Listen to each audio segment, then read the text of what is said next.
Hey, what's up YouTube? Wicked here, and today I'm going to give you my thoughts and a small recap on the 2.3 livestream that happened this morning, and wow, do we have a lot to cover. I was hoping there was going to be quite a bit for this patch, but it's honestly a lot better than I expected, so let's just get right into it.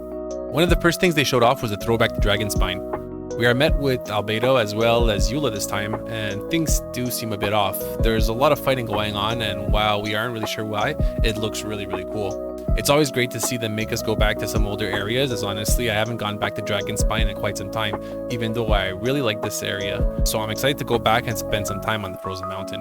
Now this whole Dragonspine experience comes with another event that rewards us with some Primogems, a couple of materials, as well as a new weapon, which they didn't really speak too much about, but they did show us the model here. Then they followed up the livestream with the thing, or person I should say, that everyone's been waiting for, Arataki Ito. They give a fairly detailed view of his attacks, as well as his elemental skill and burst. Now while I don't want to go into full details without having everything in front of me, his attacks grant him stacks of some buff that not only increases attack speed, but also has the unique ability of allowing Itto to dash without disrupting his attack combo pattern, which is really cool and seems to feel very fluid instead of seeing the same animation start back up whenever a character dashes.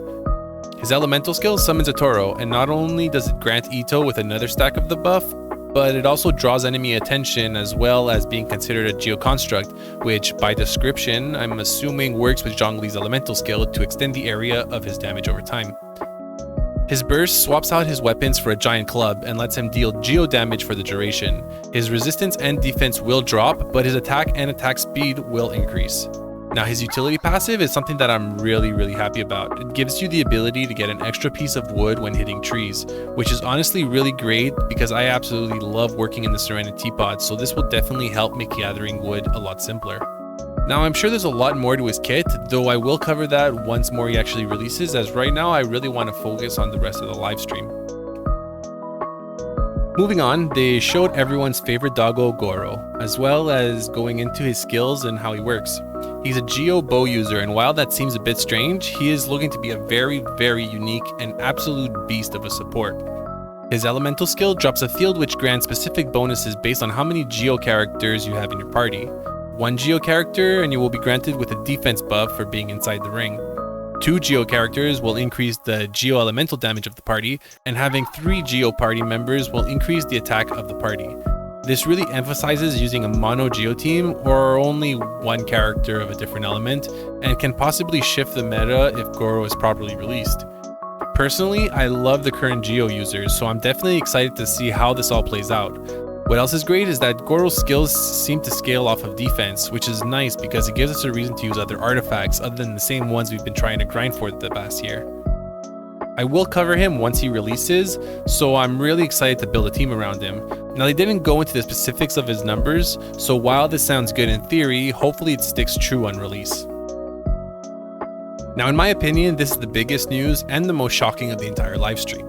Not only are we getting an Albedo rerun, but they are also giving us a Eula rerun at the same time. That's right, 2 rerun banners at the same time.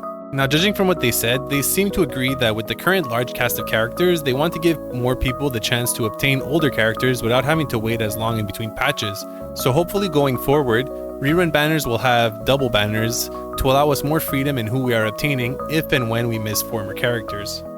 What's better is that these rerun banners actually share the same pity count, meaning you can draw 50 from Albedo's banner and use the other 40 or so summons on Eula's banner and still get the 5-star. This is great news, as I was a bit worried that they would be on different pity counts, which would make grabbing rerun banner characters much harder. So for the first banners in 2.3 will be Albedo and Eula, and the second half of the patch will feature Arataki Ito and Gorou in the same banner. This is really great for veteran players, as MiHoYo had the habit of staggering the new characters by having the 4-star character on a rerun and the 5-star character on a different banner. In terms of quests, not only are we getting an Arataki Ito story quest, but they are also giving us a Gorou and Beidou hangout event, which is pretty cool, as I wasn't a big fan of the previous hangout quests, as I wasn't really interested in the other characters other than maybe Bennett and Chongyun, so having Beidou around for a hangout quest this time really makes me happy, and makes me actually want to do the quest. They also showed off a new 5-star weapon, which they didn't give any details on, as well as 2 new artifact sets. The first, Husk of Opulent Dreams, which is a defense and geo-based artifact set, which lets you accumulate curiosity stacks, which in turn increase defense and geo damage bonus. What's cool about it is that the stacks can be obtained while on or off the field, so it seems to be something very useful for the new geo characters. The second, Ocean Hued Clam, is a healing-based artifact set which makes a sea-dyed foam appear for 3 seconds. Whenever the equipping character heals a party member, this sea-dyed foam will appear, and it will accumulate the amount of HP recovered, including overheals, which means this can be used even when the party's HP is full, and after 3 seconds of that, will explode, causing 90% of the accumulated healing as damage to nearby opponents up to a maximum of 30,000. This seems to be really cool for characters who heal and want to be able to push extra damage and to really be rewarded for healing or using healers. This can potentially be really good and maybe even best in slot for some characters like Kokomi or Barbara, and can potentially see other uses on characters like Jean or even Bennett. It really depends on how you want to build your team, and it's a good addition to the artifact sets that we currently have. They then showed off a new boss monster that will have the opportunity to fight the Golden Wolf Lord. This is the leader of the new wolf enemies that were introduced in 2.2. He does have some interesting mechanics and also features the most hated debuff in the entire game, Corruption. Now, I don't want to ruin it for you guys, so you can go out there and experience the fight for yourselves, but they did show off a lot of his skills and animations, which seemed really cool, and he does have some unique ways in how you fight him.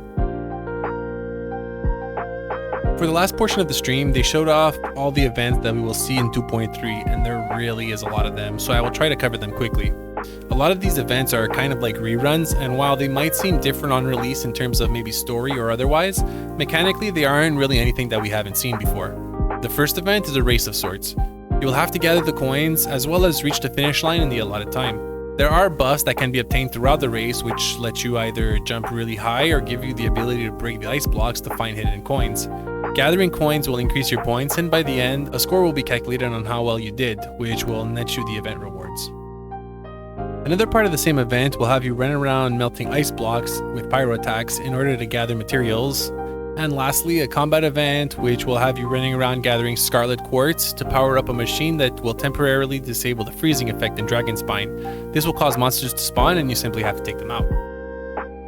I believe this is the event that grants you access to obtaining the new Cinnabar Spindle Sword, as well as the materials needed to refine it. Along with that, you can get Primogems, a crown, as well as other augment materials. The second event shown is an event called Bantam Sangal Case Files, the Warrior Dog. This is a fairly unique event that has us running around trying to stay out of sight from enemies and dogs.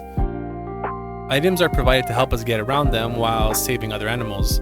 The new event item gadget essentially turns Genshin Impact into Pokemon. We can capture creatures as well as bring them to our Serenity Teapot to increase the variety of live animals and pets that we can have there. A third event, Energy Amplifier Fruition, has us disabling a device while defeating enemies in the surrounding area. Afterwards, a chest appears which grants you the typical chest rewards. The second part of the event, though, will be a boss event in which you can select specific modifiers to make the boss harder if you wish, which in turn grants you additional points. This was one of my favorite events, as I always vote for having more challenging combat events, and these were pretty tough overall while still being very fun. There will apparently be a shop that goes along with this, but I will cover that more once the event actually drops. A fourth event, Misty Dungeon Realm of Light, will give you a party of trial characters and you will need to complete the dungeon with this party. This was already an event previously, though there are some differences this time around, as well as some different challenges and different trial characters.